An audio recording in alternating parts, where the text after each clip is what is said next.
دبن سەرپەرشتی و چاوێ فەرمانبەرێن نەتەوەیەک بووی نزیکەی هەفتەی کامیۆنên پڕ لە خواردن و پێداویستن پزیشکی دەربازی ناوچەیەن مەزایە و کەفریە و فوعا بوون بۆ دبن دەورپێچە لەشکری دەنا.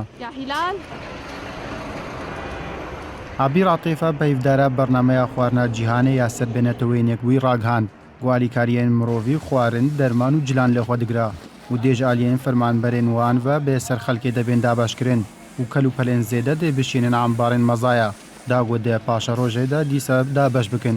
پەیڤدارە بەرنامەیە خواردنە جیهانێ یا سەربێنێتەوەیەک بووی دیارژی کرد بۆ 44 کامیۆن بەرف مەزایە ڕێکەفتن و 21 کەمیۆنژی بەرف کەفریە و فوعا ڕێکەفتن.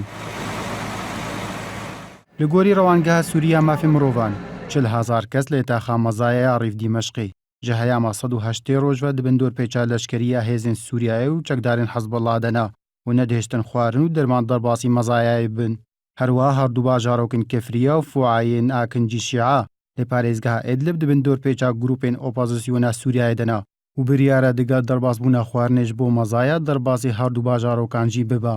Herwiha Ebîra Etîfa ragihand got 400,000 kes lê Sûriyeyê dibin dorpêça leşkerî dene û pêtiviya wan bi alîkariyên mirovî bilez heye. û diyar kir aliyên havrêk hanê bê bekaranîna welatiyên sivîl dibin wek martalan ji bo bekaranîna wan wek kartên fişarê. Rêkeftina derbazkirina alîkariyên mirovî bê serpiriştiya netewên yekbûyî hat encamdan û li gorî rêkeftinê hikûmeta Sûriyeyê rêya derbasbûna xwarin û dermanan ji bo mezaya vedike. Di hember de opozisyon rêya derbasbûna alîkariyan ji bo herdu bajarokên kefriya û fu'a vedike. Ji aliyê xwevejî rêxirawa pizîşkên bê snûrberiyan ha ragihand bû. Got ji heyama meha derbas bûyî ve heya niha 23 kesên xelkê mezayê ji ber berçîbûnê jiyana xwe ji dest dana. Ji aliyekî din ve asayîşa navdewletî rûniştineke girtî derbarê rewşa mirov lê mezaya û kefriya û fu'a lê ser daxwaza Espanya û Nû Zealanda encam dida.